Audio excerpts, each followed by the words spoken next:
ACL ligament സർജറിക്ക് ശേഷം എത്ര ടൈം പീരീഡിന് ശേഷമാണ് നമ്മൾ ബാക്ക് ടു നോർമൽ ആയിട്ടുള്ള നമ്മുടെ സ്പോർട്സിലേക്കും വർക്കൗട്ടിലേക്കും ഒക്കെ പോകേണ്ടത്? ACL ലിഗമെന്റ് സർജറിക്ക് ശേഷം റീഹാബ് വളരെ ഇമ്പോർട്ടൻ്റ് ആണ്. അതിൽ നമ്മൾ ഇമ്മീഡിയറ്റ് നെക്സ്റ്റ് ഡേ മുതൽ നമ്മൾ റീഹാബ് എക്സസൈസ് ഫിസിയോതെറാപ്പി സ്റ്റാർട്ട് ചെയ്യും. ഇനീഷ്യൽ 2 വീക്സിൽ ബെൽറ്റ്, നീ ഇമ്മൊബിലൈസർ അഥവാ നീ ബ്രേസ്, നീ മൊബിലൈസ് ചെയ്യാനുള്ള ബെൽറ്റ് കൊടുക്കും. 2 ആഴ്ച ചിലപ്പോൾ വാക്കർ ഉപയോഗിച്ച് നടക്കേണ്ടി വരും. ഇനീഷ്യൽ ഒരു 6 വീക്സ് കൊണ്ട് നമുക്ക് മുട്ട ഏകദേശം ഫുള്ള് മടക്കുന്ന രീതിയിലാവും.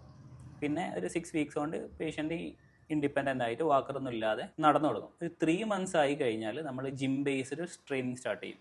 ജിമ്മിലെ സ്ട്രെങ്തനിങ് എക്സസൈസും കാര്യങ്ങളൊക്കെ സ്റ്റാർട്ട് ചെയ്യും. പിന്നെ ഒരു 4 മന്ത്സ് ആയി കഴിഞ്ഞാൽ നമ്മൾ ഇൻഡിവിജ്വൽ സ്പോർട്സ്, ഒരു ഫുട്ബോൾ പ്ലേയേഴ്സ് ആണെങ്കിൽ ഒരു ഇൻഡിവിജ്വലൈസ്ഡ് ട്രെയിനിങ് സ്റ്റാർട്ട് ചെയ്യും. ഒരു കോച്ചിൻ്റെ ഹെൽപ്പോട് കൂടി നമ്മൾ സ്പോർട്സ് സ്പെസിഫിക് ട്രെയിനിങ് സ്റ്റാർട്ട് ചെയ്യും. പിന്നെ ഒരു 6 to 8 മന്ത്സ് ആയതിനു ശേഷം കറക്റ്റ് അതിന് പ്രോട്ടോക്കോൾ ഉണ്ട്. നമ്മുടെ നീയുടെ സ്റ്റെബിലിറ്റിയും അതേപോലെ ന്യൂറോമസ്കുലർ നമ്മുടെ അജിലിറ്റി പറയുമ്പോൾ പെട്ടെന്ന് ഡയറക്ഷൻ ടേൺ ചെയ്യുന്നതും കാര്യങ്ങളൊക്കെ ക്ലിനിക്കലി ടെസ്റ്റ് ചെയ്തതിന് ശേഷം നമ്മൾ തിരിച്ച് സ്പോർട്സിലേക്ക് പോകും. അപ്പോൾ ചുരുക്കി പറയുകയാണെങ്കിൽ ഒരു 8-9 മന്ത്സ് എങ്കിലും എടുത്തിട്ട് ഒരു ഇൻറ്റൻസീവ് റീഹാബിലാണ് നമ്മൾ യൂഷ്വലി തിരിച്ച് കളിയിലേക്ക് പോകാൻ പറ്റുക. അതേസമയം ഒരു എന്തൂസിയാസ്റ്റിക് ആയിട്ടുള്ള ഒരു അത്ലീറ്റ് ആണെന്നുണ്ടെങ്കിൽ ഒരു 6 മന്ത്സ് കൊണ്ട് തന്നെ ചിലപ്പം കളിക്കളത്തിലേക്ക് തിരിച്ചു വരാൻ പറ്റും.